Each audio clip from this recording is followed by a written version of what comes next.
Thank you. Hi, apna. Good morning and welcome to all the honorable guests. Welcome for today's webinar. This webinar is being organized by Chandigarh Judicial Academy in collaboration with SCC Online.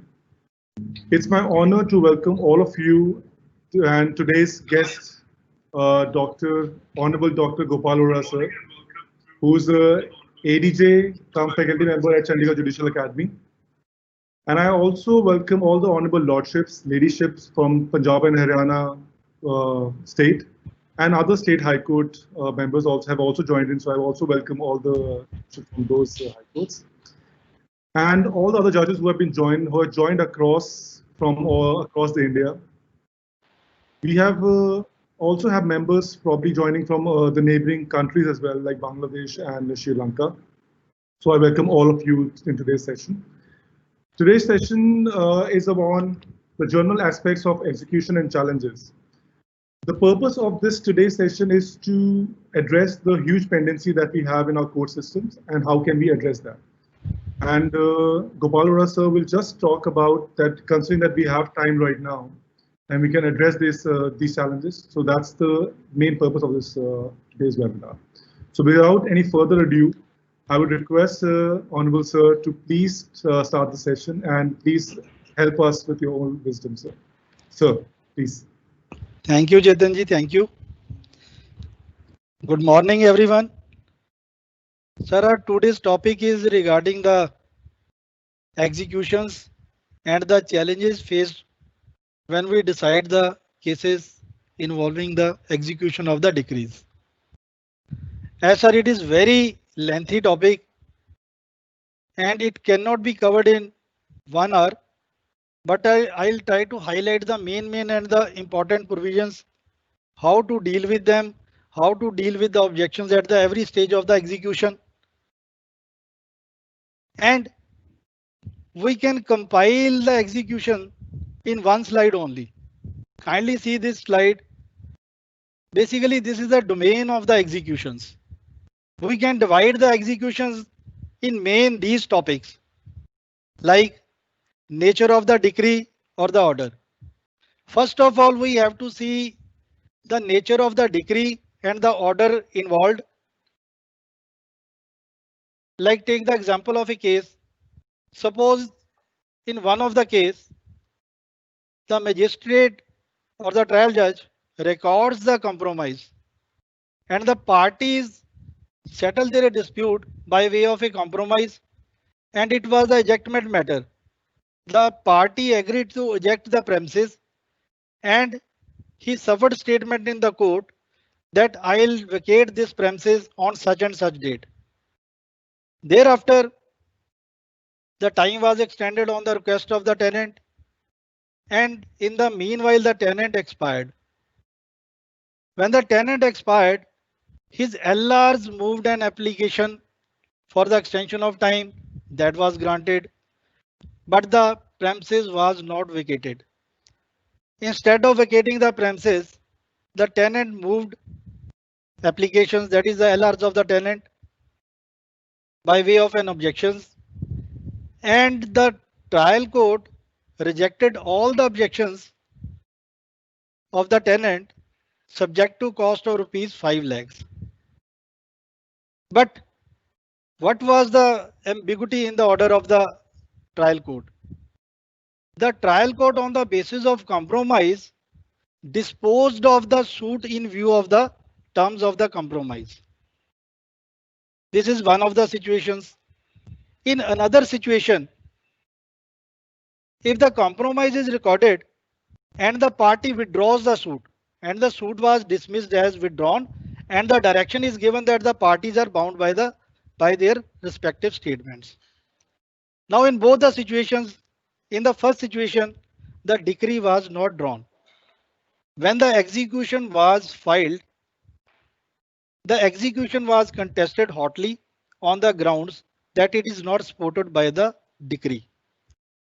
But the other party has taken the stand that it is not the decree but it is the order. Now one thing is clear as per the section 36 of the CPC, that the execution lies against the decree as well as the order.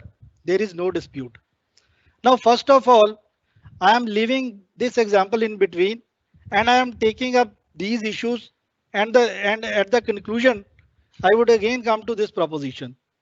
Now, the nature of the decree and the order, we have to identify it while dealing with the execution of the decree or the order.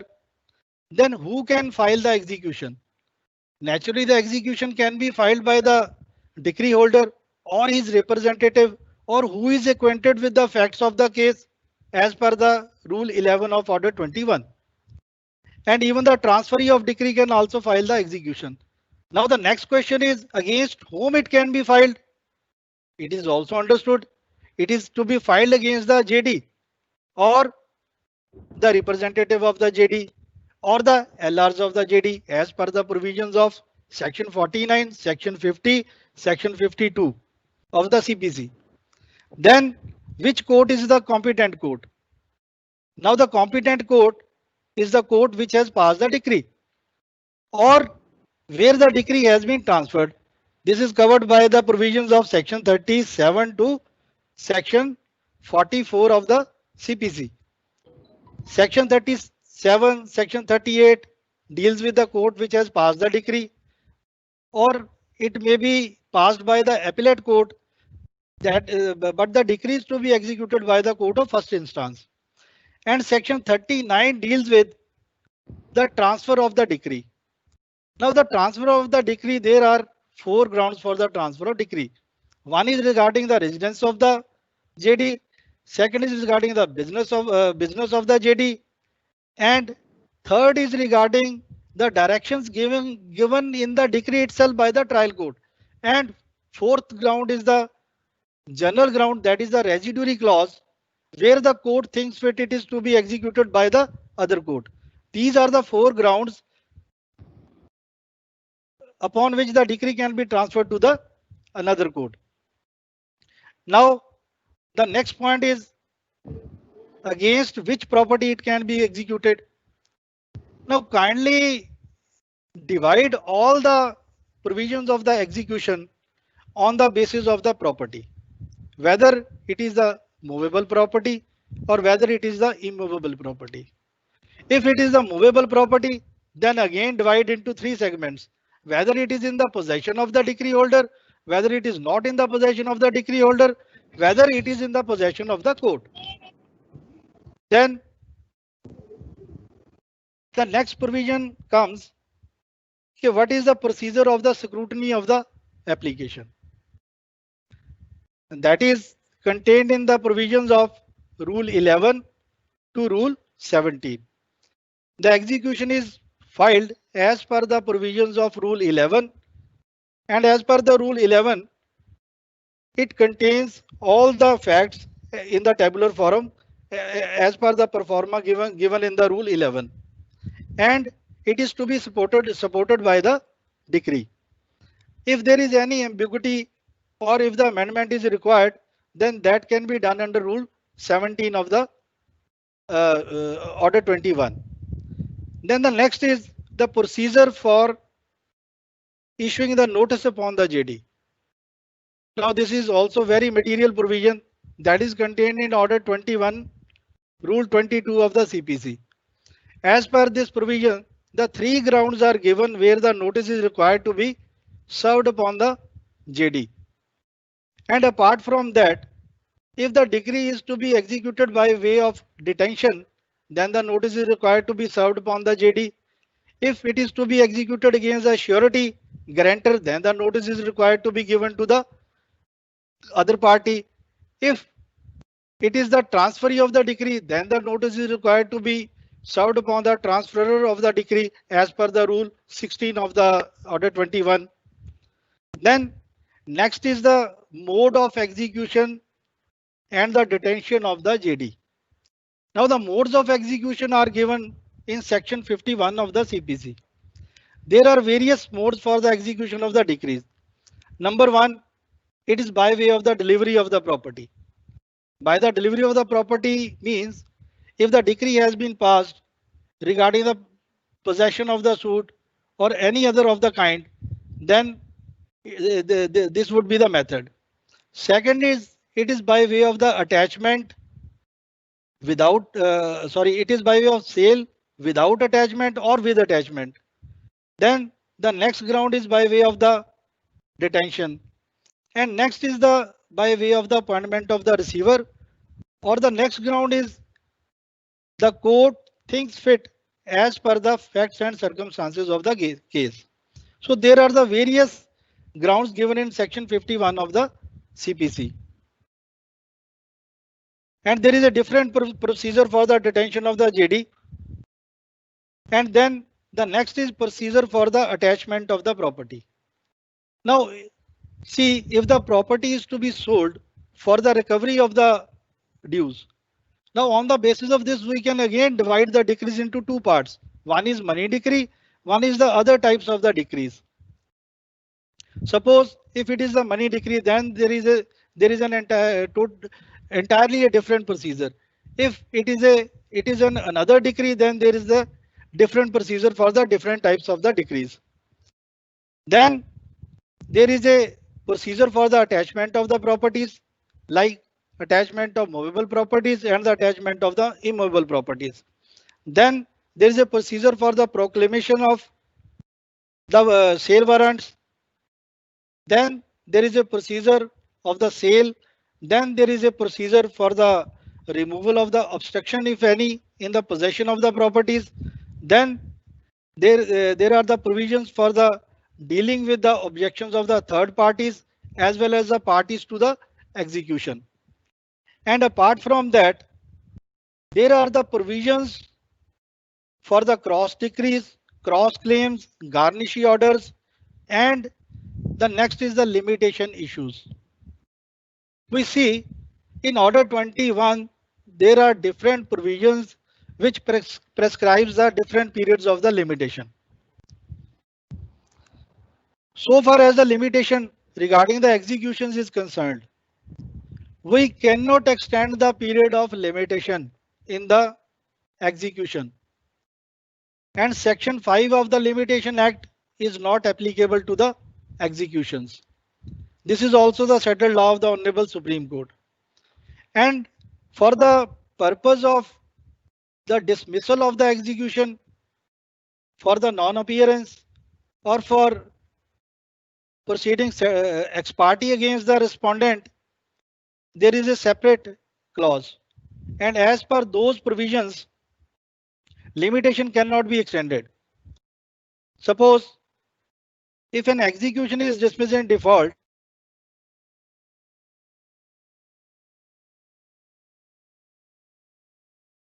extended in any manner.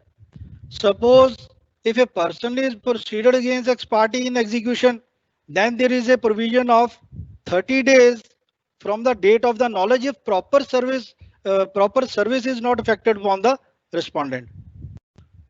So this is the overview of the executions. On the basis of this, we can divide all the executions. Now, first of all, we will deal with the money decrees. Now, in money decrees, the provisions are governed by Rule 30 of the Order 21, Rule 30 of the CPC. The money decree can be executed against the person or from the properties of the person or by way of both. Now, the ancillary provisions are the provisions of the arrest.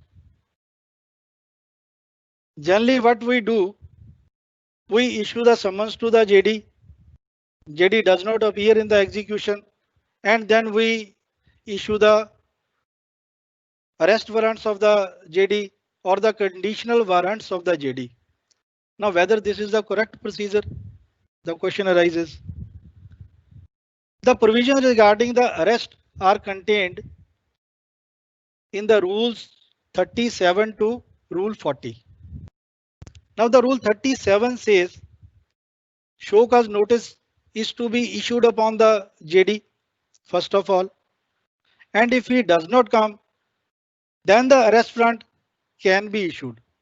But as per Rule 38, before issuing the arrest warrant, the court has to form the opinion And by forming the opinion, even conditional arrest warrant can be issued under Rule 38 of the CPC.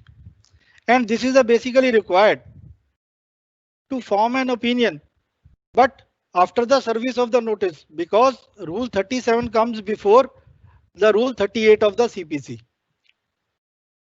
And after that, the inquiry is to be conducted by the court when the accused is produced or appears before the executing court. That is contained in Rule 40 of the CPC. In that case, first the court would record the evidence of the decree holder. Then after recording the evidence of the decree holder, then the opportunity is to be given to the JD for leading any evidence.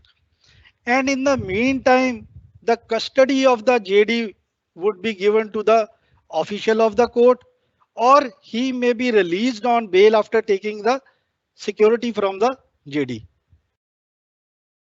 till the inquiry is completed. Suppose if the inquiry is completed and court comes to the conclusion that he is to be detained and sent to the custody, then again 14 days time is to be given to the JD as per the provisions of the law. That is 14 days time would be again given to the JD, and he cannot be sent to to the custody, to the detention straightaway. Before sending him into the detention, there is one more requirement. Whether he comes into the parameters of section 51, there are again 4 clauses. Whether he can be taken into custody or not. The first clause, whether he is going to left out the jurisdiction of the court, whether he has intentionally sold away his properties just to defeat the decree. Third, whether he is intentionally and willfully not paying the decretal amount, or whether there is a fiduciary relationship of the decree holder and the JD. Now the court has to form the opinion on the basis of these parameters. And now you can see whether you are following these provisions or not while issuing the arrest warrants against the JD and sending them into the custody straight away without following this procedure. And suppose if you come to the conclusion that the JD is not having the sufficient means, then whether he can again send to the custody or not, then the judgment of Jolly George Varghese would come into play. As per that judgment, he cannot be sent into custody. So if a person is not having anything and intentionally he is not avoiding the degree, then he cannot be sent to the custody. He cannot be detained for the violation of the decree. And next is the procedure of the different types of decrees. That is contained in Order 21 Rule 35 of the CPC, that is pertaining to the decrees of the immovable properties.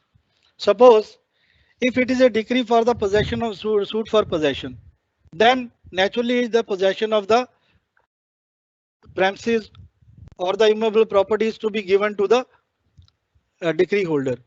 And if there is any obstruction, then the provisions of Rule 95 onwards would be applicable. Suppose if there is a decree of joint possession, then the symbolic possession would be given to the decree holder in such a decree. If there is any obstruction regarding the premises is locked or whether there is any other hindrance, then that can also be removed by the executing court. Now the next is a provision of Order 21 Rule 32, which contains the procedure of the decree for the specific performance, number 1. Second is the decree for injunction, and third is the decree for restitution of conjugal rights. All the decrees are having different procedures. I'll not go to into the details due to the shortage of time, but I'll touch only the main points regarding the difficulties faced by the officers. Suppose in a decree, in an execution of decree for specific performance, the question arises whether the decree can be executed where the relief of possession is not given. Now, I leave this question open for the audience and they'll give the answer whether that decree can be executed or not, if the relief of possession is not given in the decree of the specific performance. Next is the decree for the injunction suit. If there is a decree for mandatory injunction or for a permanent injunction, suppose a person is dispossessed during the pendency of the suit or the pendency of the execution application. Now, whether his possession can be restored in the execution application. Now, there are different divergent views of the Honorable High Courts. But as per the view of our latest view of our Honorable High Court in 2020 judgment, it has been held by our Honorable High Court that his possession can be restored, but he is bound to plead each and every fact, how and in what manner he can be ejected from that property. It requires the complete particulars regarding those aspects. Similarly, the problem comes that the other party has raised the construction over the area. Now, whether that can be removed, there is also a provision in Order 21 Rule 32 that court can pass any order for the execution of the decree for the injunction also. Now, the next problem comes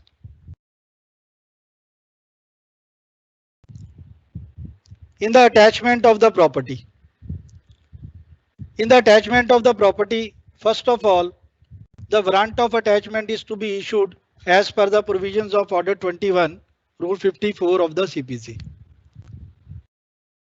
Suppose if the objections comes against the attachment, then those are to be decided as per the provisions of Order 21, Rule 58 of the CPC.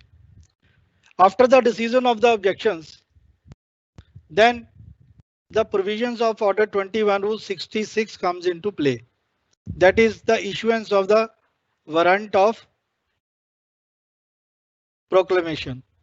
In proclamation, first the notice under Order 21 Rule 66 is to be served upon the JD. But there is also a provision that there is no requirement for the issuance of such a notice if the notice already under Order 21 Rule 54 has been served upon the JD. Assumingly, if the JD is ex parte, even there is a requirement for the service of notice under Order 21 Rule 66. And to be on the more safer side, the notice should be issued to the JD in such like situation. Now the notice is issued upon the JD, maybe by way of ordinary service or by way of substituted service. The JD again doesn't come. The next step is to fix the 4 dates after that stage. Now, as per the provisions of Order 21 Rule 66, the first date is regarding the date for the public proclamation and fixation at the spot. Number 1.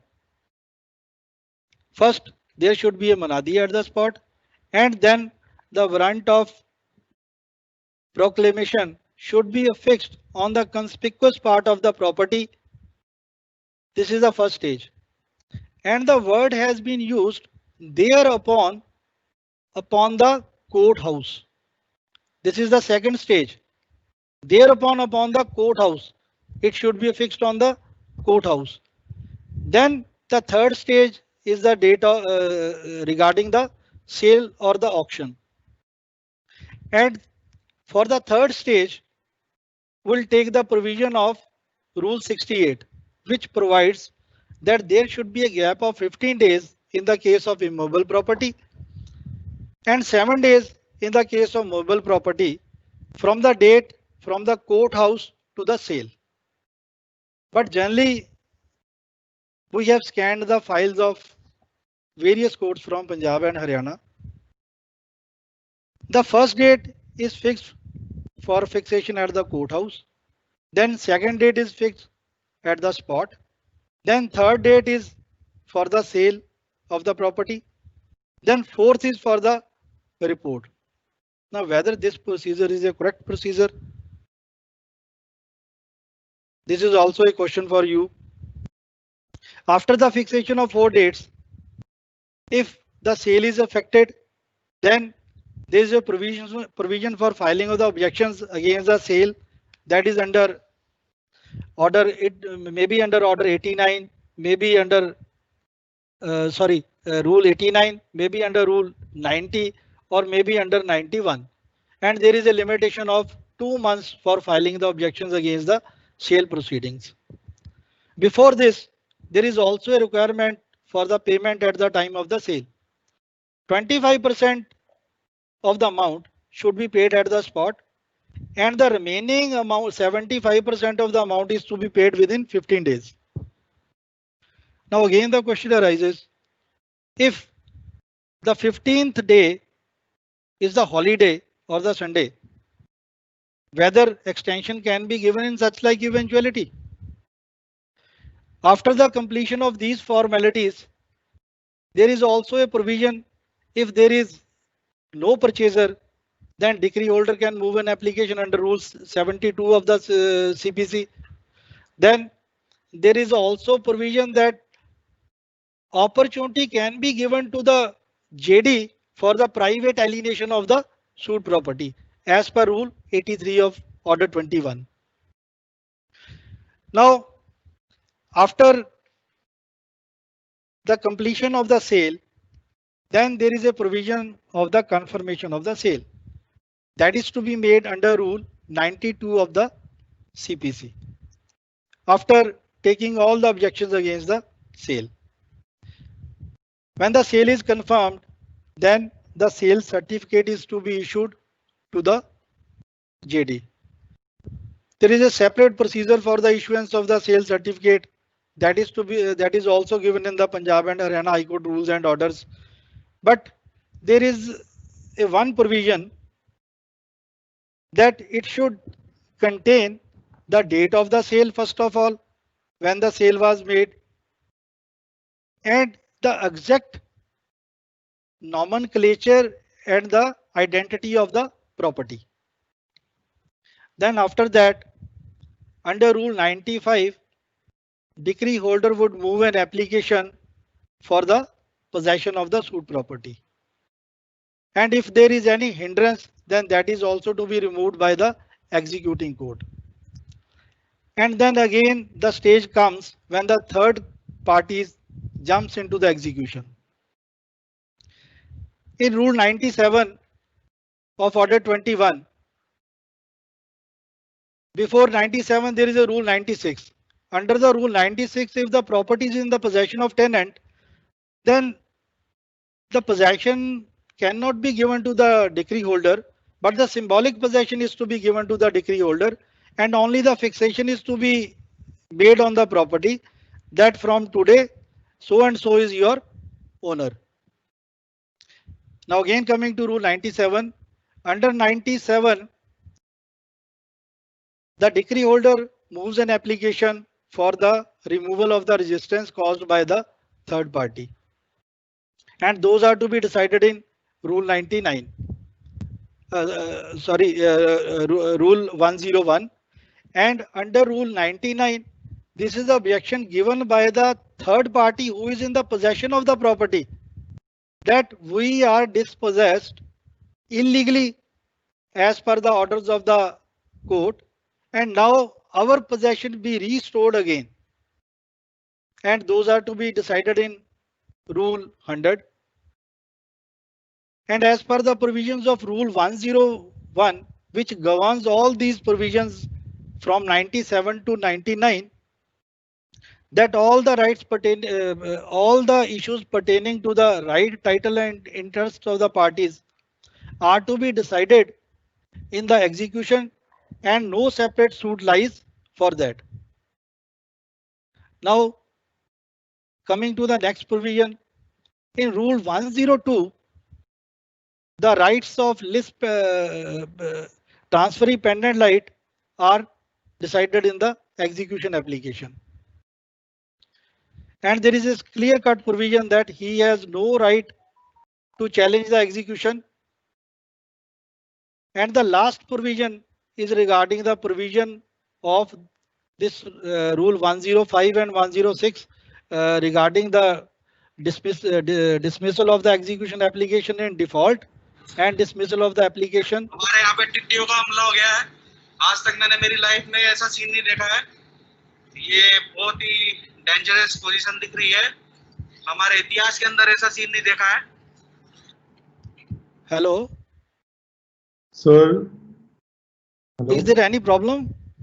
There was some problem in between. There was some disturbance. Now it's okay. Now it's okay. Yeah, it's okay. So the last provision is regarding this dismissing the application or the restoration of the execution applications. Now this is the complete structure of the execution provisions.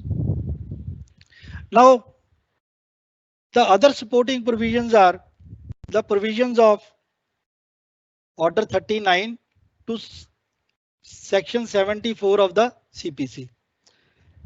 I have already discussed 39 pertains to the transfer of the decrees to the other court.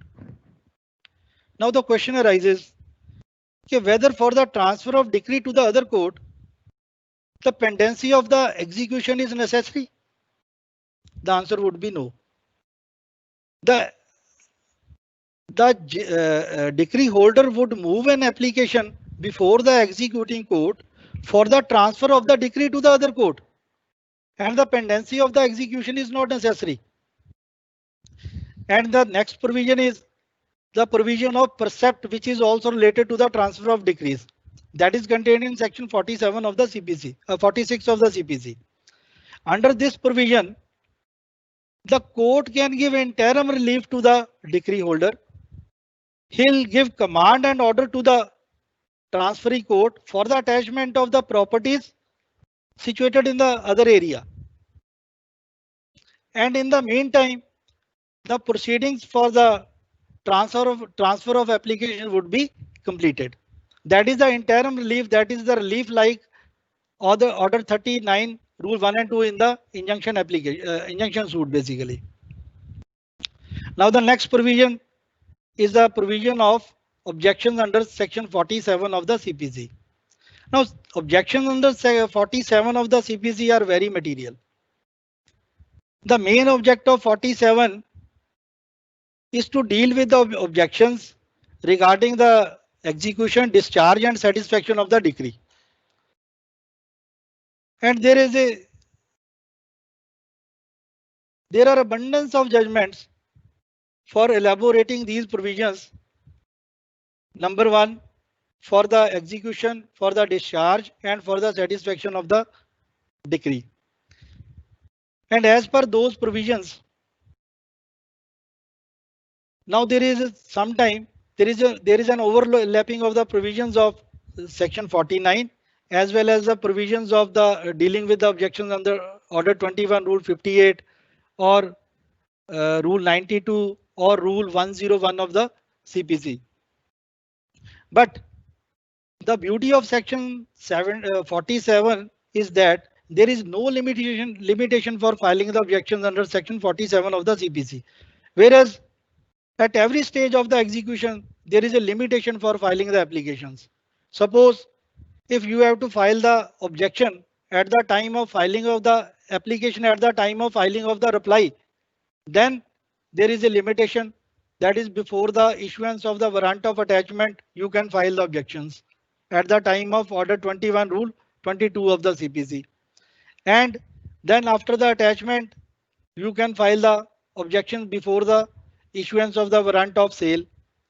And after sale, it is there is a limitation of only 2 months for challenging that sale. But in Section 47, there is no limitation for filing the objection, and it can be filed at any stage of the execution. But there are certain restrictions for dealing with the objection under section 47.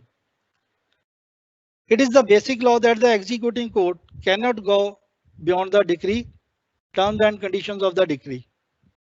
And while dealing with the objection under section 47, the decree which is null and void under the provisions of law, that can be set aside.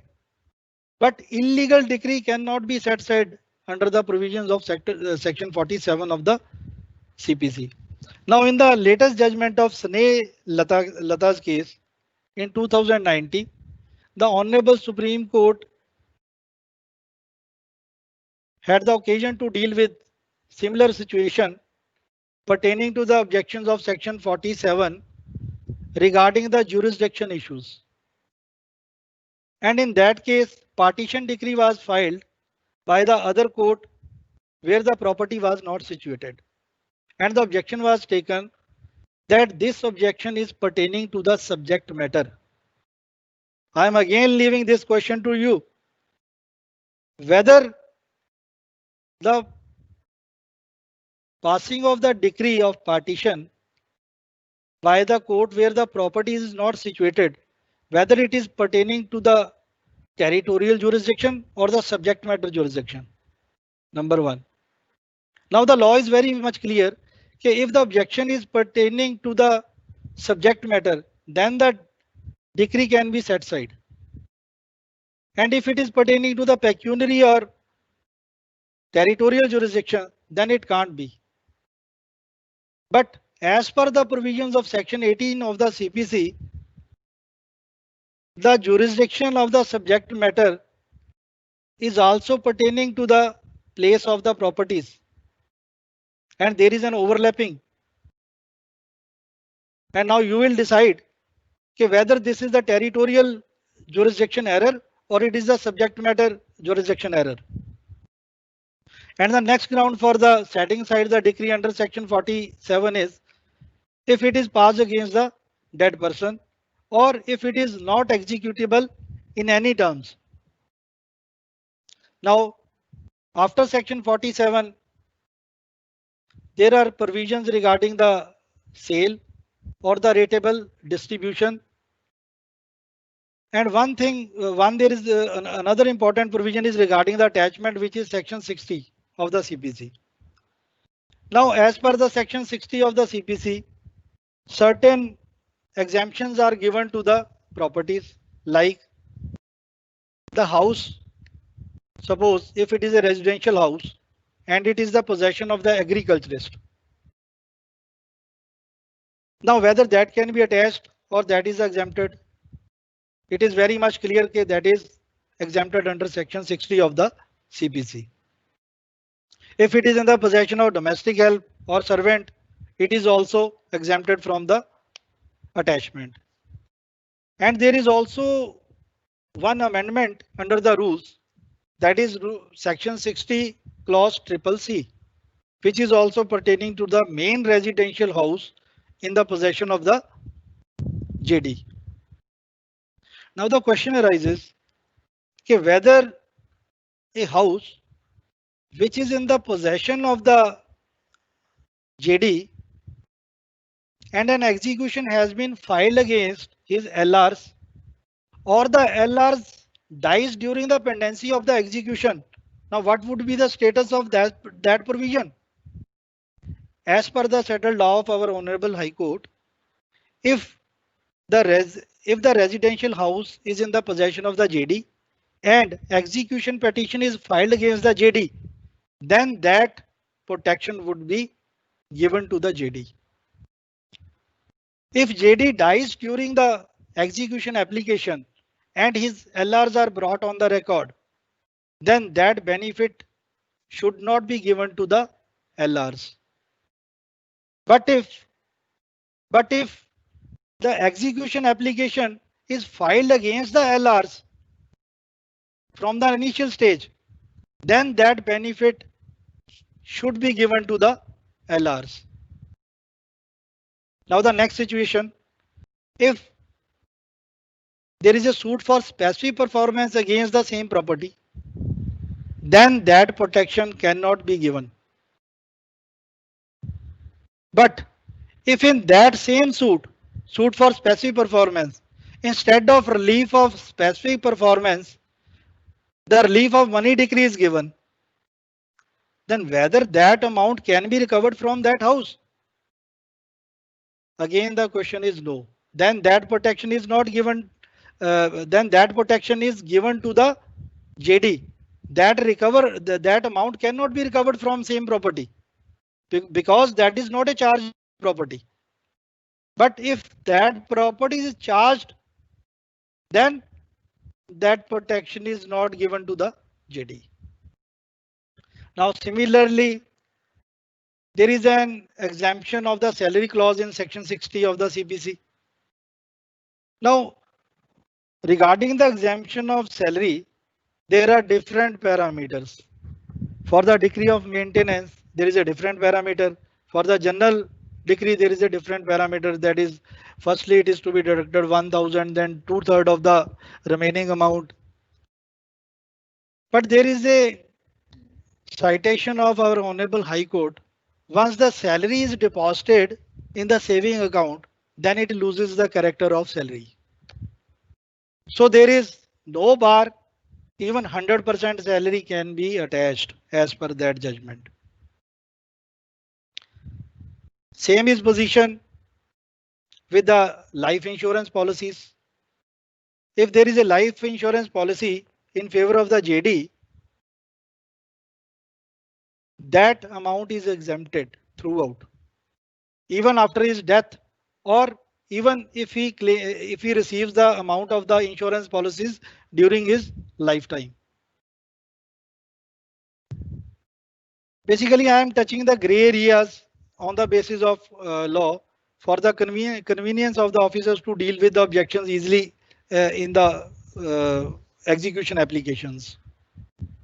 So this was pertaining to the gray areas of section 60. Then there is a provision of section 61. 61 is also pertaining to the exemption regarding the agriculture produce. Any state can make any notification regarding the exemption of agriculture produce. And as per the rules and orders of the Honorable High Court, every crop is exempted to be attached except cotton and sugar cane. So only cotton and sugar cane can be attached as per the rules of the Honorable High Court. And there are certain other crops, 2-3 other crops, jawar, oat, those can be attached as per the ratio, like 1/3 or 2/3. You can consult the provisions of chapter 12 of the Punjab and Haryana Rules and Orders Volume 1. Similar is the position for the attachment of the trees. That is also given in the rules and orders of the Punjab and Haryana High Court. And the next provision is regarding the search and seizure. When the search and seizure is to be made, how the inventory of the property is to be made while entering into the house during the implementation of the execution order. That is to be made in the presence of some respectable person. It is provided in the section 62. Then there is a section 63. Section 63 is also very interesting section. Suppose if a property is attached by 2 or 3 courts, how the amount is to be recovered? For the recovery of the amount, firstly it is to be recovered by the court of the higher grade. Then it is to be governed by the court of lower grade. Suppose if 2 courts are having same grade, then it is to be recovered by the court where it was first attached. Then section 64 is pertaining to the sale.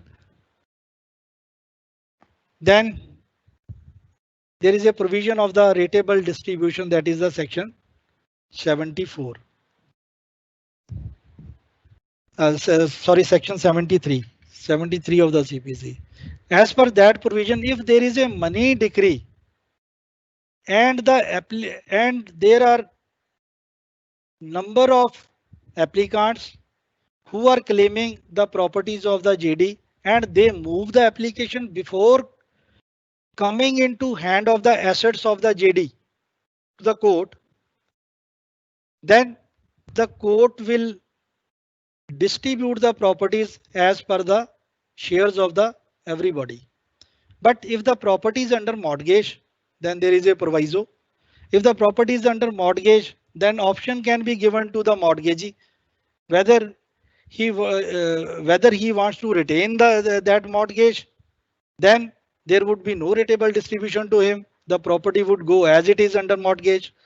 If he wants to take part in the share, then the property can be discharged from the mortgage. Then he can be given the share in the rateable distribution. But that is only pertaining to the again money decree. In the starting, I have classified the judgments on the basis of the decrees. This provision is only pertaining to the money decrees. But in this case, the government having the preferential right. This is the only one provision where there has been said that a separate suit lies if anybody takes the share illegally. For challenging that, a separate suit lies. Otherwise, in all the provisions, say sections 47, Order 21, Rule 58, Order 21, Rule 92, while dealing with objections at the time of sale, Order 21, Rule 101, objection regarding the obstructions, no separate suit lie and all the objections would be decided in the same execution application. And this was the overview of the provisions of the execution application. Now there is one another judgment, latest judgment of the Honorable Supreme Court. In a suit for specific performance, the decree was challenged by the person in an execution that I am in this possession over the suit property since long on the basis of adverse possession. Now again issue rises whether the issues of the adverse possession can be decided in the execution application. Here the answer would be yes. It can be decided in the execution application.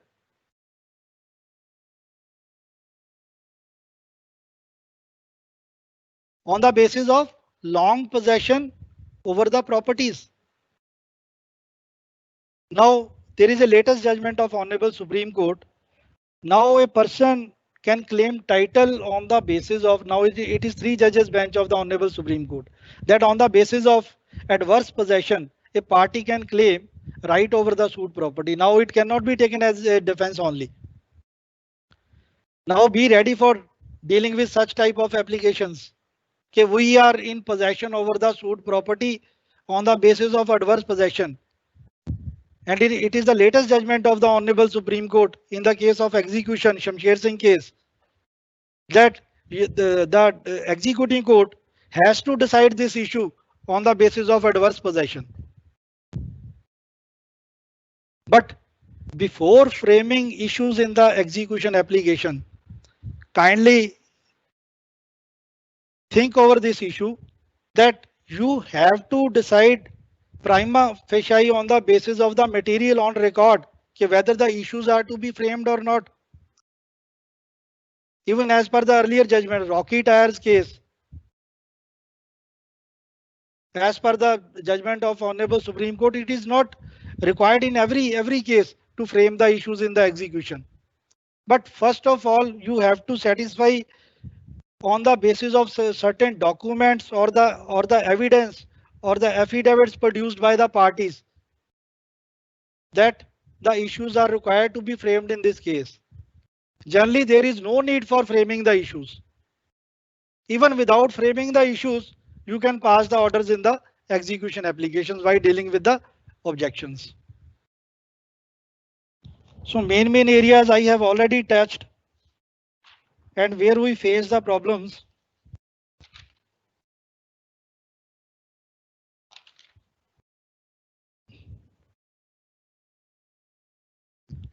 One thing is more, that is regarding the police assistance in the execution application.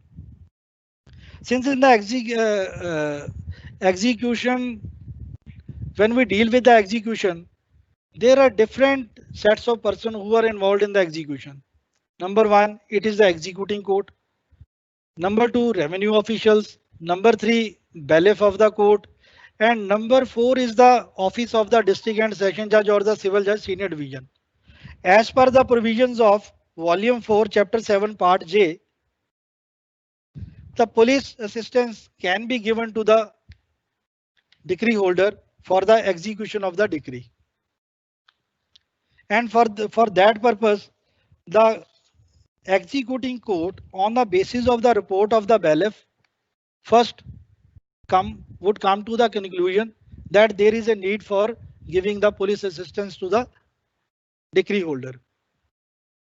But in the case of a co-sharer, suppose if decree is by one co-sharer against the other co-sharer, whether he can take the assistance of police?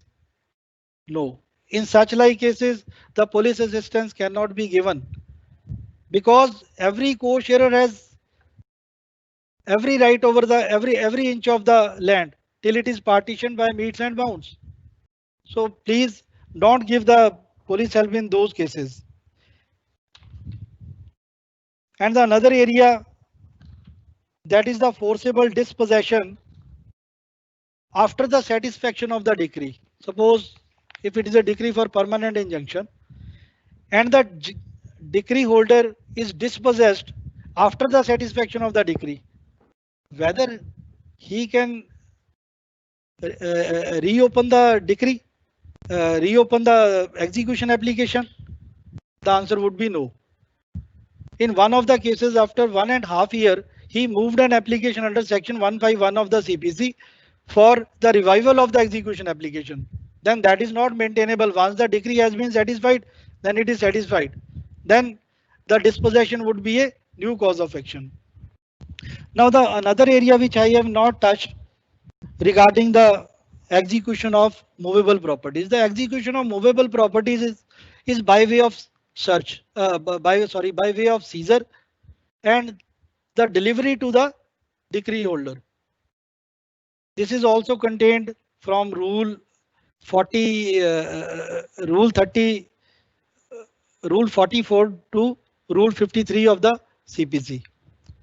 Under these rules, there are different provisions for the attachment of the movable properties, that is movable properties in the possession of the JD or not in the possession of the JD, like debt or the negotiable instruments, or there is a provision of the attachment of the agriculture crop also, that is contained in Rule 44 and Rule 45 of the Order 21.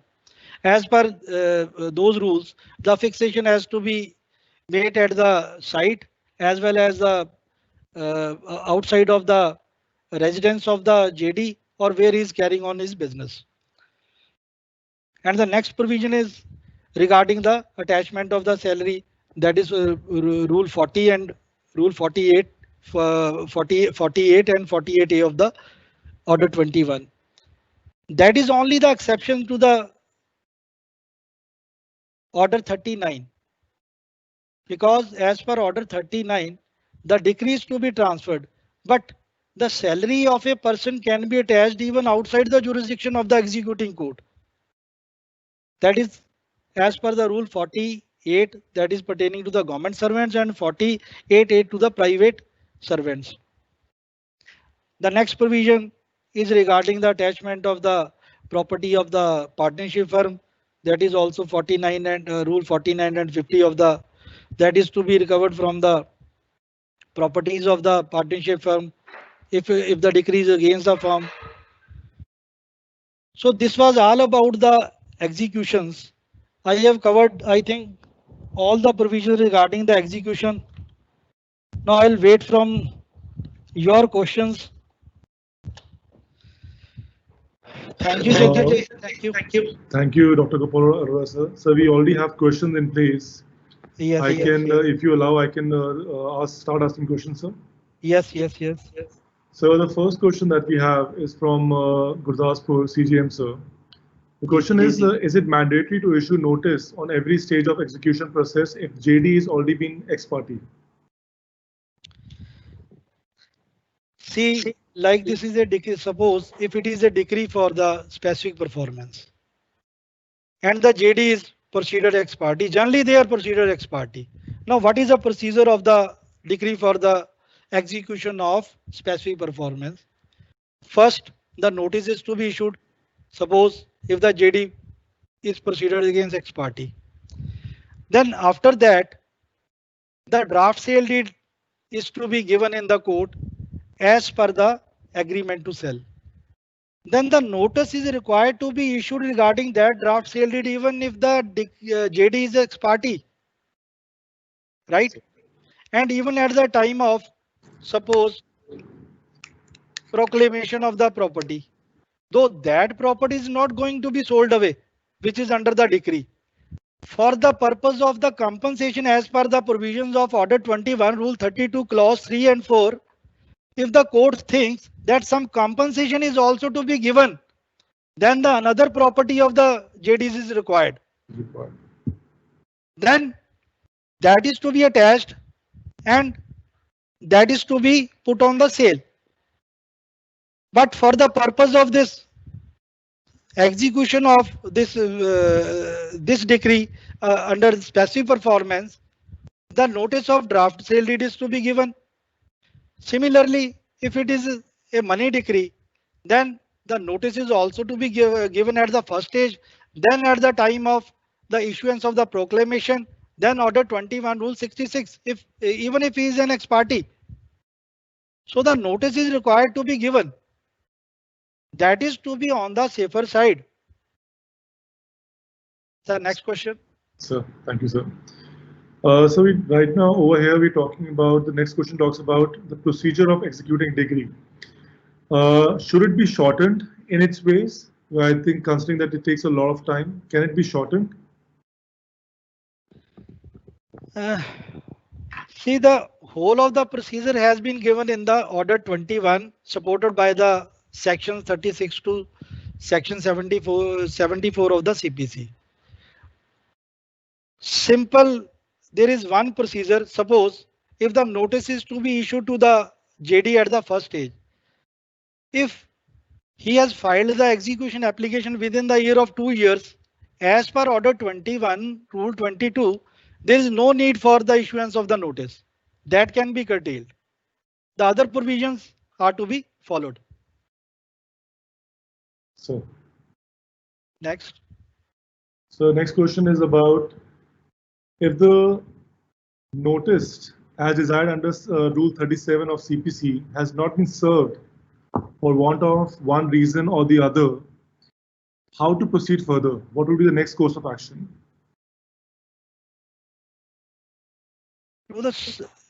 See, in this case, there is a requirement of the service of the notice. Even that can be served upon the JD, even in the court itself also. Suppose there are sufficient grounds that he is intentionally avoiding the service of notice, or if his address is not available, then it should be served through by way of substituted service. And then conditional arrest warrants are to be issued as per Rule 38. And if he is brought or appears in the court, then the court is required to issue the notice under Rule 37 of the CPC. This can be done in this case. Okay, sir. So we talked about the auction, that if the need arises, the property has to go for auction. Now, in respect to that, the question is that what if there was an auction, but there was no purchaser in the auction? What can be done? This is a basically general problem, and this is a problem in the banking cases basically. Okay, there is no buyer in the cases of the property in the decrees basically in favor of the banks, and there is no alternative. And you can, in this case, the duty of, first of all, the duty of the decree holder is to be fixed for bringing the purchaser. If they, or if they are not ready to purchase the property, or they have failed to bring any purchaser, then the execution application should be dismissed under Order 21 Rule 57 of the CPC by keeping alive the this attachment in this case. That is the only remedy, as per my wisdom. Sir. Thank you, sir. So next question talks about the report of sale. So which is usually the date after a month the order has been passed. Now, it talks about that when the Munadi could not be effected as Munadi Kuninda was not present. So the entire process turned out to be futile and it caused delay. Very Can right. we Very. fix a date firstly also to reporting whether the notice has been served or not, just to ensure that there's no delay. There is no such no such provision. Basically, there is a provision for fixing the 4 dates. I've already discussed. One is regarding the proclamation at the spot, then the courthouse, then the sale or auction. It may be called as auction, then the report. There is no provision before that we should fix 5 dates for this purpose. Then the court would sit over these proceedings and would watch such type of proceedings. Okay, sir. Thank you, sir. Now, so the question is about judgment debtor. So if this talks about, can a spouse judgment debtor who is not willing to join the company of his or her spouse can be forced to join the company in execution of a degree under Section 9 of Hindu Marriage Act? There is no such provision for it. Can't be enforced. No, so there's nothing as per Section 9 of Hindu Marriage Act as well, sir? No, only installments can be fixed as per the provisions of Order 21 Rule 33. And if he is unable to pay those installments, then he can be sent to this detention. So a few minutes back, you were talking about the external agencies which are required to execute an order. And I think you spoke about a lot of departments, but over here, the question is about the police. So the question goes like this, that Honorable Justice Ranjan Gogoi, in his farewell speech, stated that the courts are dependent for their functioning on external agencies like police. Right now, the question is about police, none of which are under their control. And this is a major hindrance in the smooth functioning of the court. Isn't the statement profoundly true in the matter of execution? As for the execution purpose, we can't take that statement into this area. Basically, there is a different procedure regarding this execution.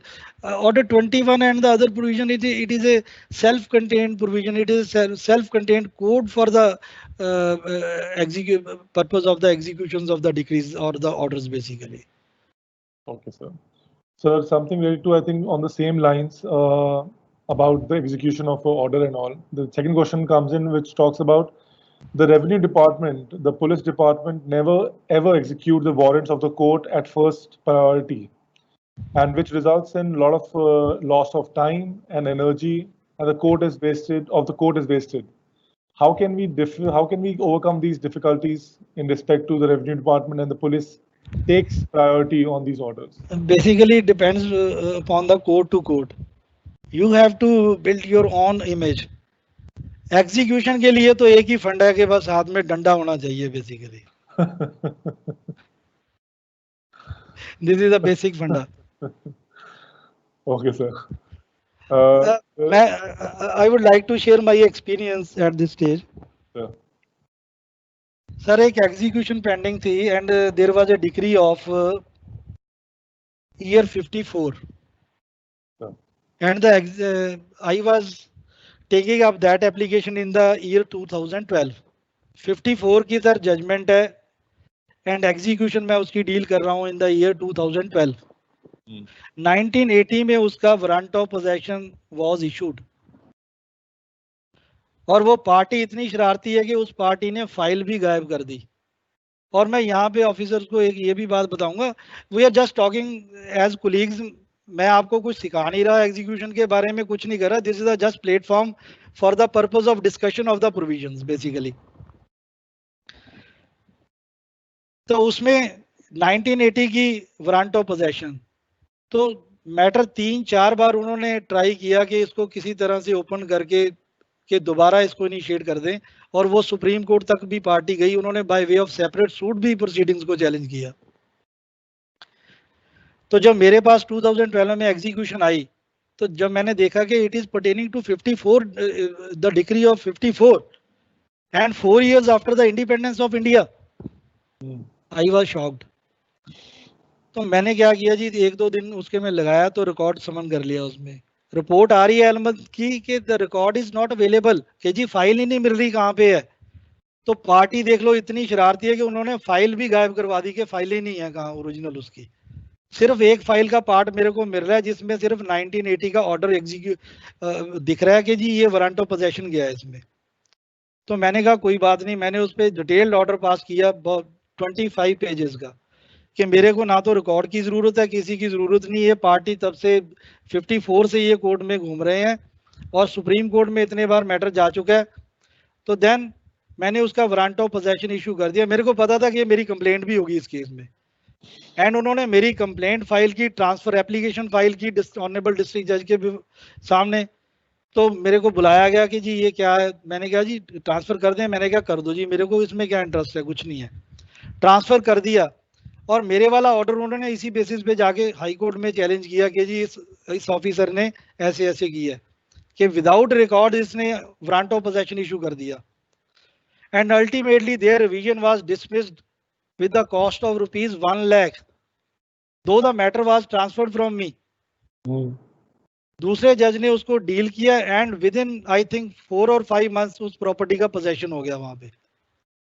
सो आपको इसमें डंडा उठाना पड़ेगा, आपको अपनी image create करनी पड़ेगी कि ठीक है ये बंदा जो एग्जीक्यूशन को लेता है डट के लेता है। देखो अगर आपको प्रोविजंस के बारे में, एग्जीक्यूशन के बारे में पता है, तो there is nothing in the execution. ये मैंने सारा एरिया आपके सामने डिमार्केट कर दिया कि this is the chapter of execution. हम पीसीएस के टाइम में भी एग्जीक्यूशन को नहीं पढ़ते, जब हम नौकरी ज्वाइन कर लेते हैं तब भी नहीं एग्जीक्यूशन को पढ़ते। दिस इज द, मैंने भी आगे एकेडमी में पढ़ा, सही बताऊं आपको, एग्जीक्यूशन के चैप्टर्स को अच्छी तरह से। पहले मैंने भी इतना डिटेल में इसको देखा ही नहीं था कभी, और अदरवाइज है ही कुछ नहीं इसमें चैप्टर में। Sir Thank you for sharing your experience, sir. Now the question about whether bank accounts of JD situated outside jurisdiction. Bank account. Yes. Whether bank accounts of JD situated outside jurisdiction of executing court can be attached by the executing court, and decretal money can be realized from it. Yes. देखिए आजकल क्या है कि जो सारी online banking है, basically online banking पे क्या है कि सपोज अकाउंट उसका दिल्ली में चल रहा है, या कहीं कह लो कि कहीं केरला में चल रहा है, लेकिन ऑपरेट कर रहा है वहां पे यहाँ पे उसने एग्जीक्यूशन पेंडिंग है। तो then you can write a letter to the manager of that bank, of that your jurisdiction bank, then that account can be attached. Okay, sir. Yes. So I think the net banking has done some help to a lot of people. Yes. So it's something related to the same thing about the bank recovery cases now. So in the bank recovery cases where DH is banned, and to satisfy the decree, and the sale or auction of the mortgage property is required, despite the issuance of sales warrant repeatedly, no buyer came, and DH has also not in a position to purchase the property, then how to dispose the execution application? I have already stated, as per order 21 rule 57, you can dispose of the this execution application. Okay, sir. Next. When the judgment debtor has not disposed any of the property intentionally to defeat the claim of DH, and JD does not have any property either to satisfy the decree, the court cannot send JD to civil imprisonment. In that, eventually, what is the recourse left with the court to dispose the execution petition, and what is the remedy available to DH? Please put some light on it, sir. See, in the first instance, you have to record the statement of the JD under Order 21, Rule 41 of the CPC if it is a money decree. Okay, sir. Whether he is having any property Mm-hmm. or not, then he has to give the affidavit also. Even the statement of the LRs of the JD can also be recorded under Order 21, Rule 41. That is, if he gives a statement that I am not having any property, then there is no remedy against him. Okay. So something related to the same thing. Now, till now, we talked about, that he says that he doesn't have any property. Now, the question comes in when JD is in jail and his family resides in the residential house of JD. In that case, protection will be given or not? Protection regarding what protection? Question is not clear I basically. think this is all it is written over here. I think I can request the member to probably put this question. What type of protection when he's in jail? I think yes. Okay, so moving, I think move it to the next one. Now we are talking about, what is the, if we can talk about the jurisdiction over execution of arbitration award. Yes, that So- is the jurisdiction of arbitration award is as per the judgment of the Honorable Supreme Court, basically. Even if the award is from the outside of that area, basically. Okay, sir. Yes. Sir, next question is from Mr. Neeraj Goyal, sir. The question is whether same analogy is to be applied to assurance maturity amount as it is applied to salary amount when it is deposited in the saving account of the JD. So basically, very right. Actually, I have not come across any judgment upon this point that the money recovered in the insurance policy, once it is deposited in the bank, that can be attached or that can be used for the purpose of the realization of the decretal amount. I think probably that's the reason why Mr. Neeraj Goyal asked this question, because I think salary amounts can be attached. Basically, there is a judgment that cannot be attached even if he gets the amount during his lifetime. Okay. So regarding, I think the analogy from that judgment, it appears that it cannot be attached at all. Sir. Yes. So moving to the next one, is it necessary to obtain permission of Lerner district judge for police assistance, or can each court can grant police help? Or No. It can't be directly sent to the SSP because it is also given in the Punjab and High Court rules and orders. Has to go through the Lerner district judge, sir. Through the Lerner district judge or civil judge senior division. Okay. So I think that is a very, clear answer, and you've also mentioned the rule over here. So I think that answers the question. Now, what to do in execution if the following cases, when the JD is ex parte and the DH fails to provide list of property despite several opportunities? I think we have already answered this question, sir. But I think if decree holder has failed to give the list of property, then that should be dismissed basically. Sir. On this only score only. So I think I think you had already answered this question in a different way in the previous question. Next question, sir. Often in execution of warrant of possession, the objection is taken that crop is standing. How the issue can be resolved? Yes, very right. Suppose if the report comes that the crop is in existence over that area. Sir. Then you have to evaluate the value of that crop basically. Okay. First of all, that is to be through the revenue officials by taking the report of Patwari or the concerned Kanogo. Then it is to be assessed, and then the order is to be passed whether that amount is to be paid by the decree holder to the JD or it is to be adjusted from that amount basically. And only then it is to be removed. Sir.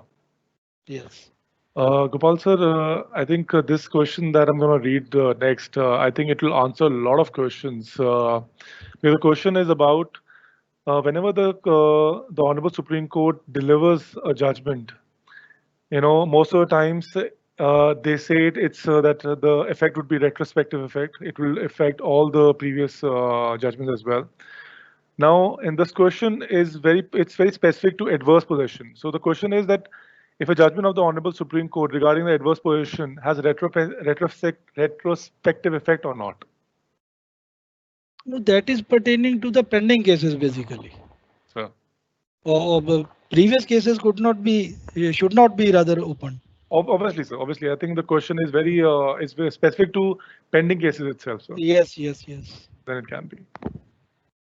Moving ahead, sir. The notice under Order 21, Rule 37 of CPC of arrest of the JD is not executed repeatedly. I have answered, I think, this question. Yes, I was just about to say that, sir. Can heads of accounts other than salary head be attached while executing recovery of amounts from various departments? Yes. It can Salary account should not be attached. This is a judgment, clear-cut judgment of Honorable High Court.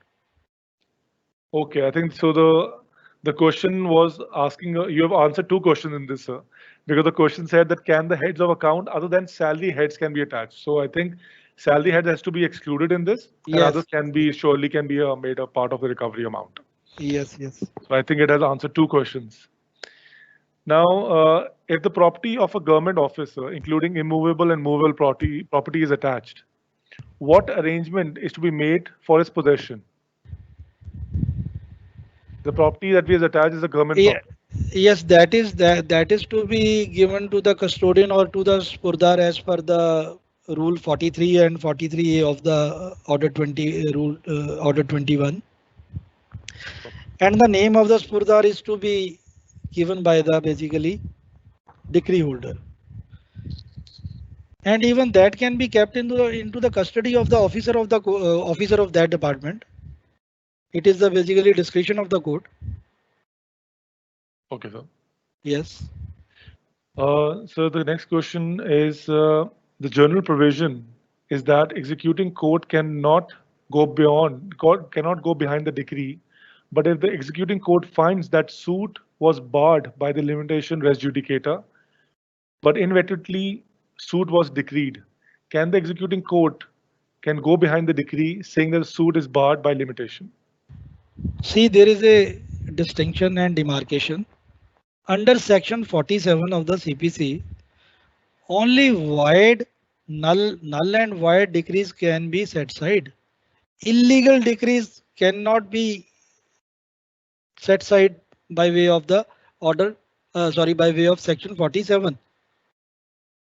Sure. Now this is the illegal decree basically, we can say. Okay, it is barred by the principles of res judicata.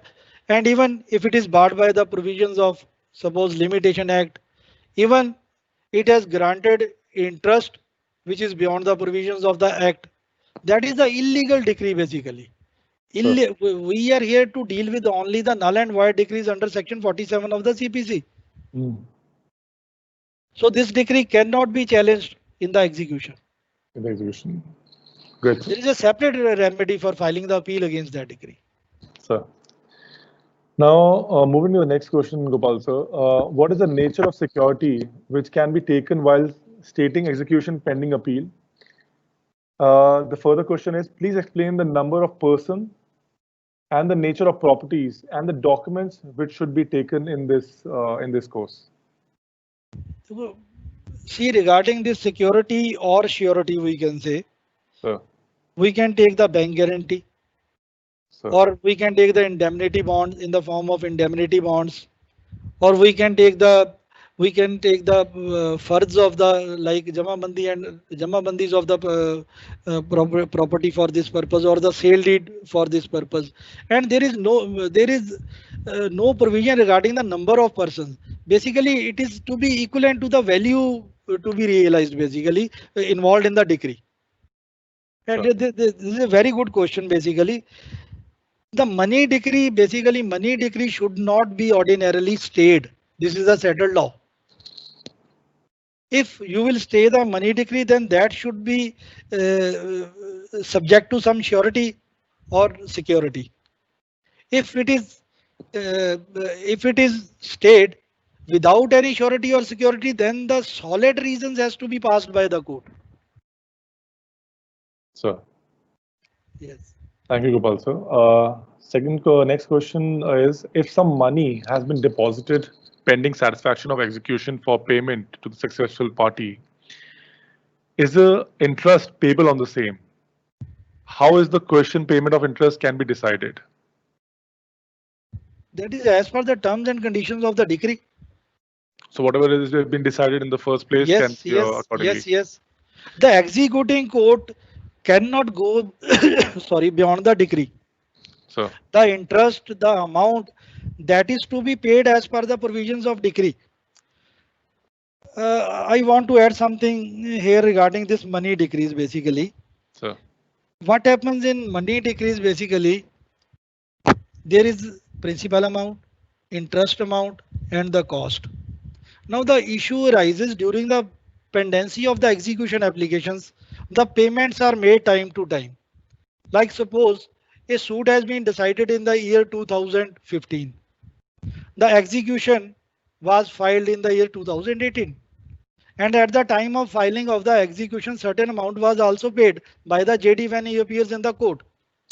After 2018, in the year 2019 and 2020, he pays certain amounts by way of an installments. And now the question arises, how these amounts to be adjusted? So Whether it is to be adjusted from the principal amount, whether it is to be adjusted from the interest amount, whether to be from the cost. And this controversy was settled by the constitutional bench of the Honorable Supreme Court in Gurpreet's case.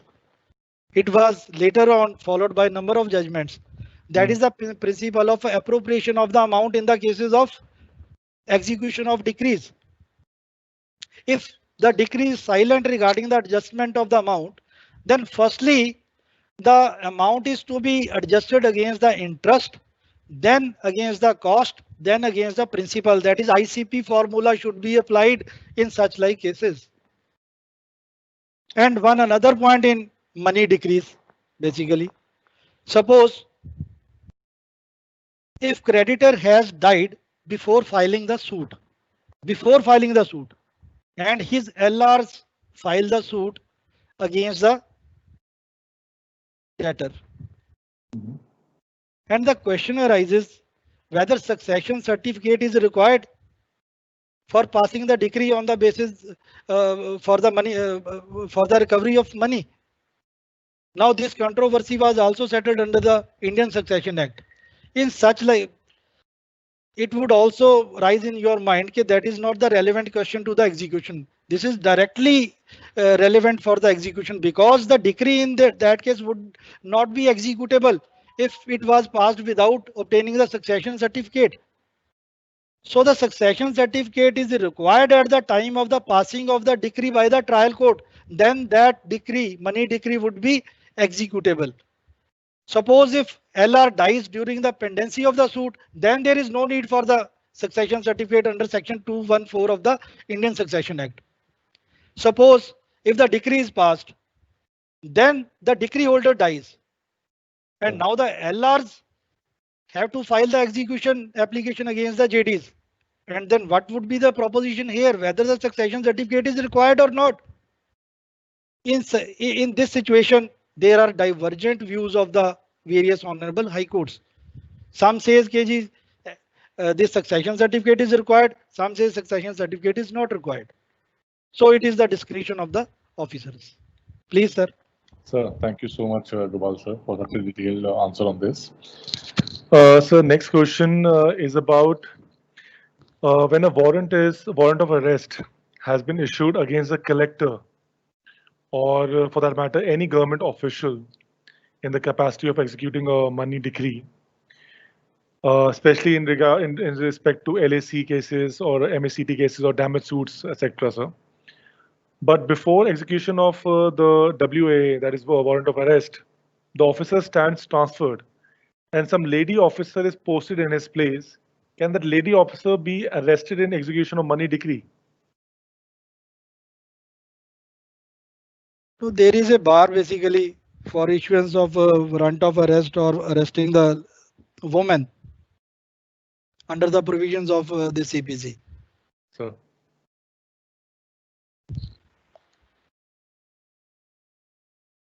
Oh, are we want to talk about that, or I think that is the No. This that is not- answer. Yes. Okay, sir. So Yes, they yes. we should There is a refer. bar. There is a bar basically. Sir, we should okay.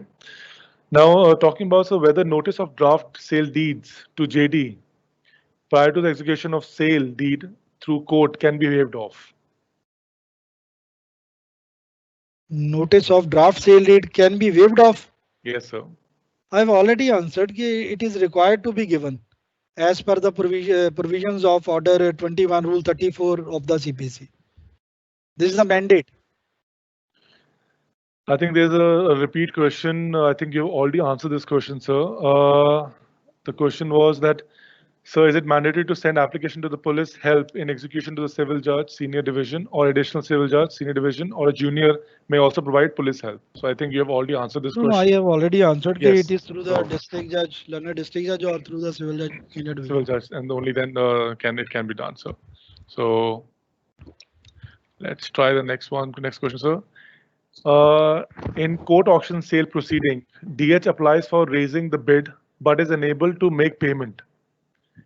And also no one else approaches for making bid. DH applies for the adjustment of the decretal amount as sale consideration amount. DH also applies for the waiver of stamp duty charges and prays for issuance of sale certificate directly. Can it be done, sir? Asking for waivers after raising a bid. It is already provided in the rules that he can request for the adjustment of his earlier amounts. Okay. Number one. So there is no requirement. He can adjust his earlier amounts. Number one. For the purpose of this stamp duty, no, there is a requirement of Honorable High Court for engrossing this sale certificate upon the stamp papers. But as per the judgment of Honorable High Court, it doesn't require any stamp duty. The sales certificate, there is only one requirement, that is to be sent to the registering authority. But there is no need for giving any stamp duty upon the sales certificate, as per the provisions of this Order 21 Rule 94 of the CPC, read with these High Court rules and orders. So we have a question from Mewat, ADS, sir. It talks about if the concerned department which acquired the land does not have amount to satisfy the LAC execution, and the attachment of vehicles, assets, and other tangible things also does not satisfy the LAC decree, can the Deputy Commissioner of the state provide the funds to the concerned department? To satisfy Deputy Commissioner can send the funds basically. There is no dispute. The question, even it can be executed through the head office of that department. It is only, this is not only restricted to that area. Basically, it can also be recovered through the head of the department.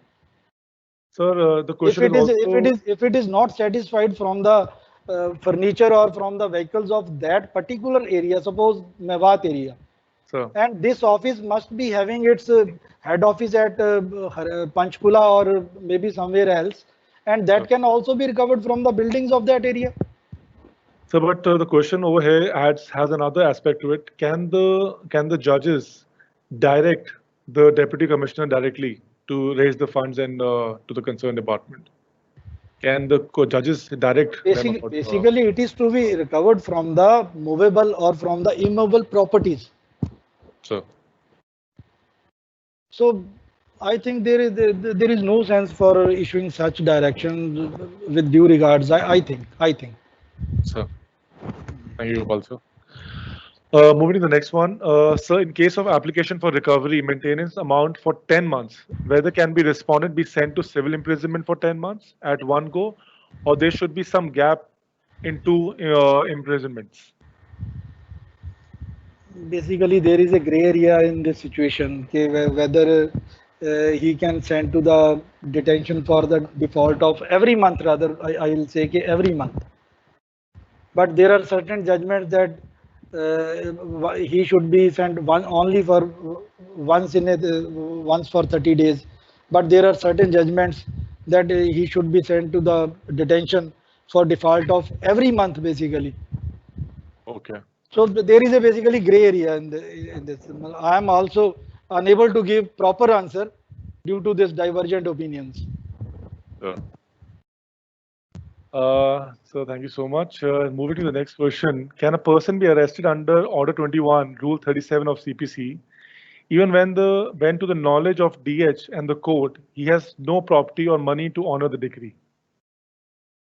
I have already stated, as per Jolly Varghese judgment, he cannot be arrested if he is not having sufficient means.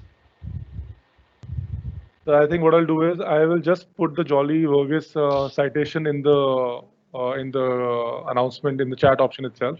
So I think members can also address it. I'll just put it once we're done with the question answer. I'll put that citation over here for Jolly Varghese case. Moving to the next one, sir. Whether at the time of executing a decree with police help, executive magistrate is to accompany police, or court can direct executive magistrate to accompany police? For the purpose of, kindly repeat this question. So the question, I think it's not, it's in the purpose for executing a decree with police. Decree with police? With police help, sir. With police help? With police help, executive magistrate is to accompany police, or court can direct executive magistrate to accompany police. I think the question is... The question is incomplete, basically. I think the question is, I think it's having the have the same things. No. Yeah, I think I'll just, I'm sorry, sir. Going to the next one, sir. Don't you think that the multiple opportunities occurring in favor of the judgment debtor at various stages of execution are long overdue to be abolished, since they are being used as dictatorial tactics by litigants who are thereby abuse and misuse the provisions inserted by the framers? So basically, we're talking about the loopholes. Very right. The officer is very right. At every stage, the opportunity should be given to the JD, basically.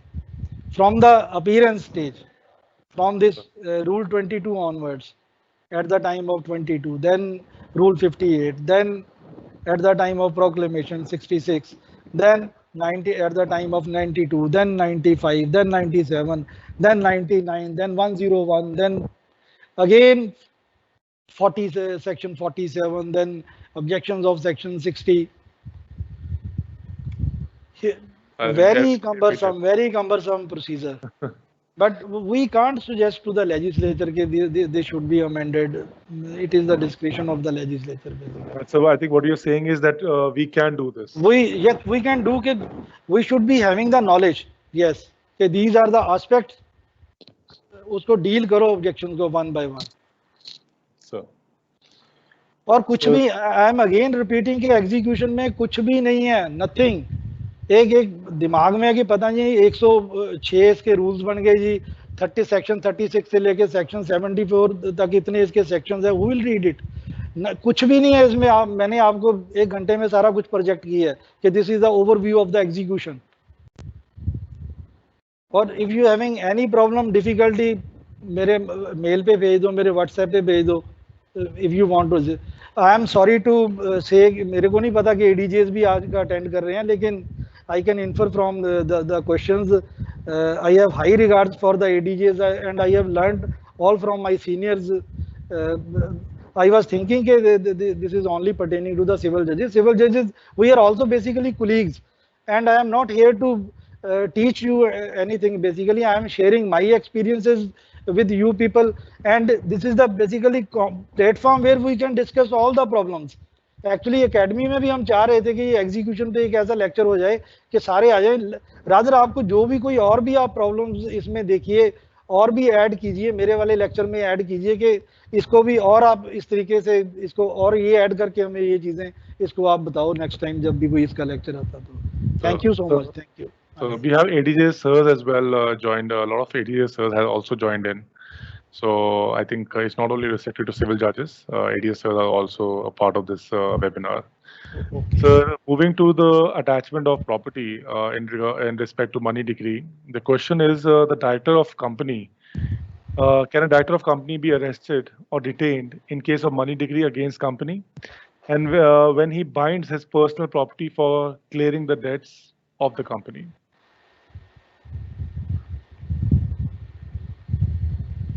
Director of the company, arrest warrant can be issued, but not his personal properties are not liable. Basically, the properties of company are liable.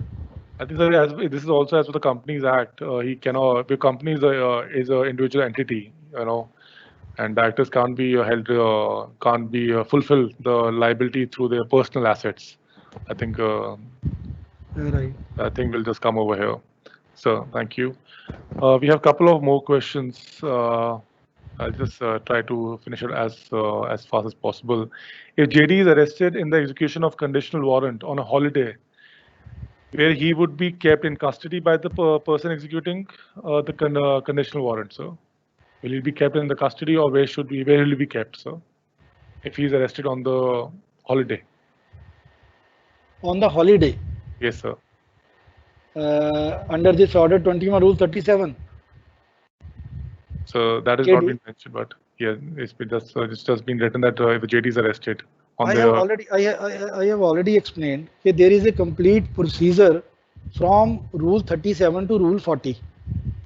Suppose if he has been arrested and is brought before the court, maybe in holiday he will be produced before the duty judge, or he himself appears before the court, executing court. Now the duty of the judge is first to conduct an inquiry before sending him to the detention by observing the provisions of section 51 of the CPC also, whether he falls in the 4 categories I have already explained. And till then, as per the provisions, he will be kept with the official of the court or be released on taking the surety or security from him. So he can be released on the personal bonds. Okay. It is better to release him on personal bonds. Next. So, sir, now the question about insurance companies. Sometimes insurance company issue demand draft of sums payable to DH in the name of the court. Is it proper, or should they be directed to issue the DD in the name of DH? What is the preferable mode, sir? Should it be in the name of the court? Or the DH? Basically, they give the in the name of the court generally. Sir. Yes, sir. But if it is given in the name of the parties also, then there is, I think, there is no issue. So the question is, which one is preferred? Should it be given on the court's name or on the DH name?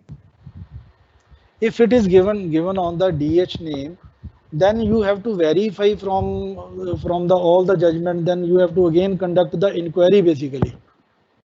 Okay. Whether it has been given properly in the name of the parties as per the award of the, like maybe it is pertaining to the MACT cases.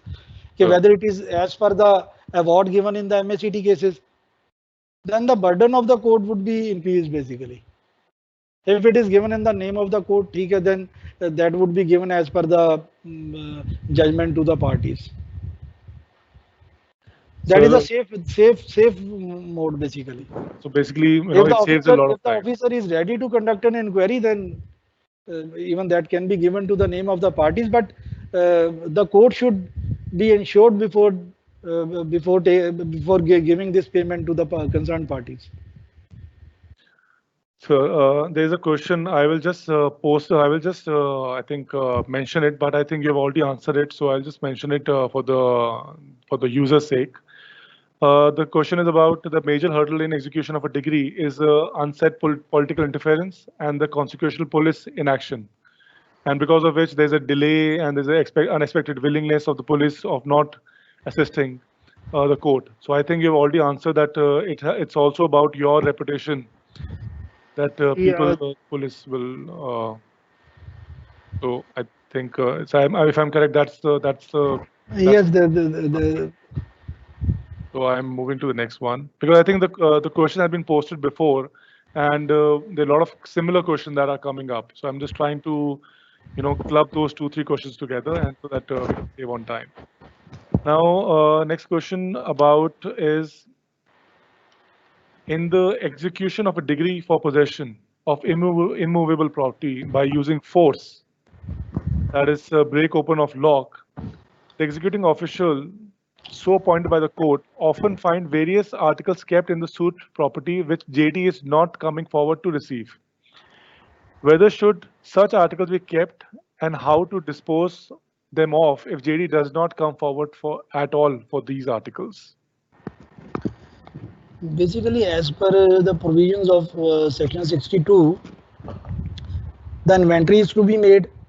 Then these articles are to be kept in the custody of some custodian or the respectable person of that area. If no one is ready, then those should be removed and those should be kept in the custody of the this official of the court. Also, there is a provision, and those can be disposed of if anybody is not coming forward for taking their possession. So is there a time frame that we have for this? Time we have to wait for the appeal time of the order of the court. Okay. Whether appeal has been filed or not. Okay, sir. Thank you so much, sir.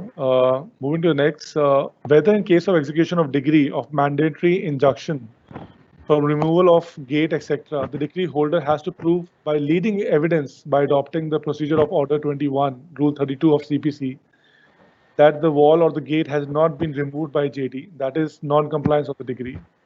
Before issuing requisite warrants under execution or in such execution court on the application straightforward proceeding for order removal of the gate, etc. So basically the question is that yes, court can proceed. Court can proceed, sir. Yes, any act in furtherance of that can be done by the court.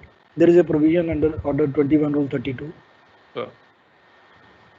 So next question, in case of attachment of movable property, should the JD be the owner of the movable property or he merely needs to be in possession of such property? The CPC, however, states that the property in possession of JD and not ownership of JD. So this situation often creates problem for the court where the JD is the ex parte and the DH merely submits a vague list of properties. So what can be done in this scenario? Suppose if the JD is in the possession of the property is attached. Sir. Assumingly he is not the owner of the property, then naturally the owner would come forward, maybe at the time of attachment, maybe at the time of sale, if we are not sure about the ownership of that property. But if we are certain about the ownership of the property, that is the right method at the first stage. Before issuing the proclamation or issuance of the warrant of attachment, it should be the ownership of the basically JD. Okay. But how this situation has occurred and come, I fail to understand. He is only in possession of the property JD and the property has been attached. So then, so what documents had produced before the court? I don't know in this case. Well, I think, sir, it makes sense what you said that if the ownership is not of the JD, then the owner would obviously come forward. Obviously, he will come forward. So I think, sir, that answers the question. Moving to the next question, sir. What would be the status of execution application if the judgment debtor is released on account of having no property after notice under Order 21, Rule 37 of CPC? What would be the status of execution application if the debtor is released on account of having no property? So released having no property, then? The question is that what again same covered by Jolly Varghese judgment. So I think Jolly Varghese, I have to put that for sure. I think that will answer a lot of questions. Having not property, Basically, he is not having any sufficient means, and he comes under the exempted category of properties. Then we have no provision of law to take any action against the JD. So now the question about sometimes when JDs are acting a bit smart before the court, there has been seen that during the recovery of money decree, the JD transfers the property in the favor of his son or near relative just to avoid decree. Whether that property can be subject to attachment or sale or not. Yes. That is hit by the principles of lis pendens. Any Okay. transfer made during the pendency of this litigation, So he can't take the protection of the bona fide purchaser. Even there is a law to this extent also. so because I think it's very evident that he has done it to save himself Intentionally, yes. intentionally. Yes, sir. So I think that can be brought forward. So there's another question from Dr. Even in this case, he can be arrested also, because he falls in one of the ground of section 51. So thank you, So sir. it is better to get a record the statement of this JD under Order 21 Rule 41. That is the main requirement. Okay. So Yes. next question from Dr. Sushil Bodh. In specific performance executions, could we straight away take draft sale deeds from DH and issue mandatory notice under Order 21 Rule 34 to JD in order to shorten the procedure? No, first issue the notice. Basic notice, we have to issue the notice to the JD. I think there is no requirement of the attachment of the property, because the property involved is the property basically belonging to the decree holder. So that is not to be sold away. So there is no requirement of attachment of that property. So the first stage is the stage of the producing the draft sale deed, but first notice is to be given to the JD. Yes. So there's a question, and I think it's more of a suggestion, and I think probably you can put some light on it. The suggestion is why to enter into another litigation by the way of execution? Why not frame the rules that non-compliance of a decree within a particular period mentioned in the decree will lead to criminal action? Won't it lead to speedy justice and compliance? But that is basically suggestion. That is it requires a change of law basically. It's a change of law. So that's why I said it's a suggestion. So I think that is something this is a good suggestion, but it requires the change of law. Yes, sir. So last two questions. One question from Ms. Pravinder Kaur. Decree for specific performance, property purchased by third person from JD under other decree passed later than present decree. Can such sale be set aside? I think this is the same question, sir. I think we asked that. Can the such sale be set aside? Objection filed. I think in this case, it appears I think there are two decrees basically. Decree for specific regarding the same property. So in this case, previous agreement to sell would prevail. Okay. Okay, sir. Yes. Okay, sir. So last question from Ms. Meenakshi Gupta. In a compromise decree or in a compromise statement while withdrawing a suit, the party agrees to an act which is not permissible by law or bylaw of that particular region, and then press upon the executing court to get the decree executed. Like in Chandigarh, fragmentation of property is not permissible, but but in compromise, the party agreed to partition the property by meets and bounds against Chandigarh administrative bylaw. What to do in this scenario? So this question has also cleared my 2 points I have raised earlier in the lecture. In one of the cases, compromise was affected. I left open to the audience that proposition. That suit was disposed of. and no decree was passed in that case. That case was challenged, that rather that statement was challenged, and that matter went up to the Honorable Supreme Court. The Honorable High Court observed in that case that the decree has not been passed in this case, so execution is not maintainable because the suit was only disposed of. But the Honorable Supreme Court reversed the findings of the Honorable High Court on the grounds, though it was required to pass decree in this case as per the provisions of Order 23, Rule 3 of the CPC. It was the duty of the judge to pass decree in that case. So in that case, the direction was given to the decree holder to apply to that court for moving an application before the original trial court for passing the decree in that case. So if the case is suppose disposed of on the basis of compromise, then it is the duty of the trial judge to pass decree in that case. Same is the situation in this case. The suit was dismissed as withdrawn, but it is settled law that in such like situation that execution is not maintainable because the suit has been already withdrawn. Where the execution would lie? In this case, only contempt lies. Okay, now he is resigning from their statements given in the court. Exactly, and he's doing certain things which he's not supposed to do. Yes. Yeah.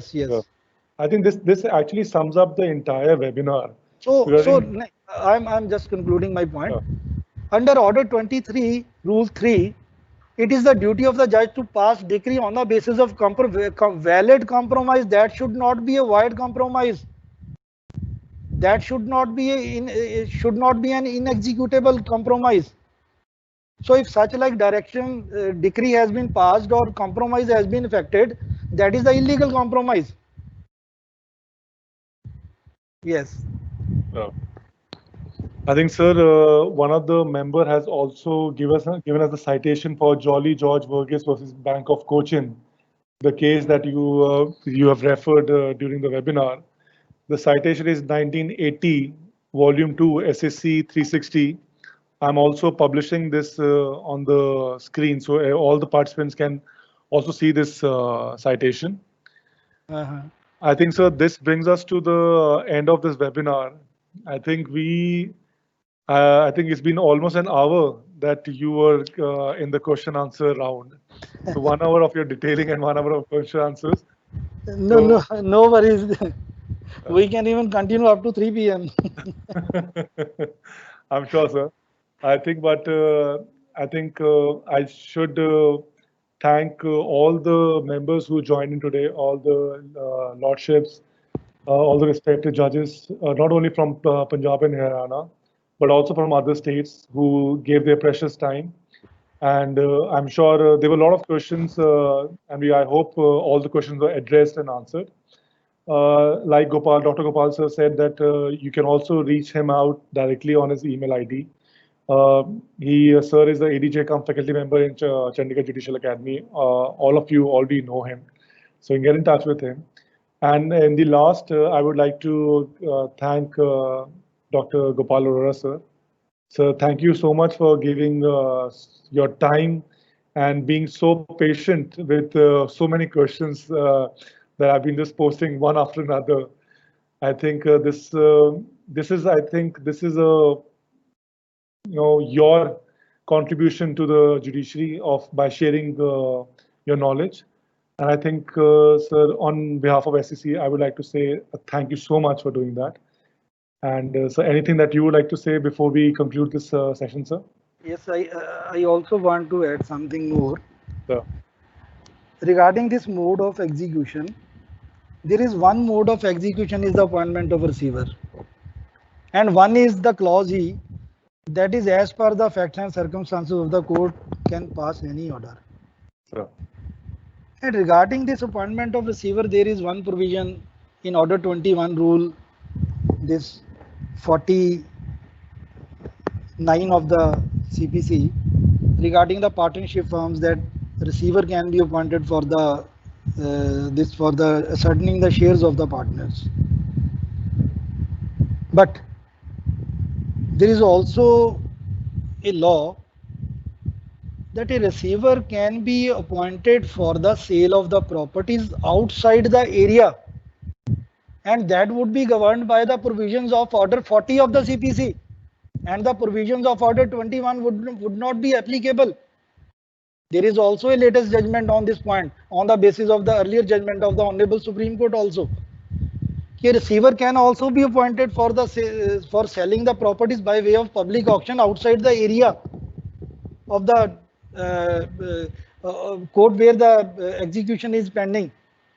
This is also one of the new aspect, and it can also be added here. And second point is regarding this attachment of the properties. Suppose if the property is attached and the execution is dismissed in default for the non-prosecution. Now the question arises whether the attachment would be alive or the property would be again attached. There is also a judgment of Nancy judgment of Honorable Supreme Court that the attachment would remain alive at the time of the restoration of the execution application. There is no need to issue the fresh warrant of attachment, and anything done after the attachment, after the dismissal of the execution and the period of this restoration of the application, that is null and void. So Chetanji, thank you so much. And I think I should. I think there is no question now. So there is no question now. Okay. So first of all, I'll thank my Honorable High Court for giving us the opportunity for presenting this lecture through the webinar, and I shall be also thankful to my worthy president of this academy and my both the directors, Director Academic and Director Admin, and I'm also thankful to the team of Supreme Court cases who has arranged, who has given this platform to us to present before all the judicial officers of the Punjab and Haryana. Actually, I was under the impression that it is for the civil judges. Basically, I have learned so many things from my seniors who are hearing to me, and I am not here to teach them if the lordships or anybody is listening to me. I am also thankful to all the judicial officers who have rather heard me and beared me for such a long time. And again, thank you, Chetanji. Thank you so much. Thank you so much. Thank you so much, sir. I think we thank you, everyone, and we will conclude this session now. And thank you again, and we'll see you in the next webinar. Thank you. Thank you. Thank you.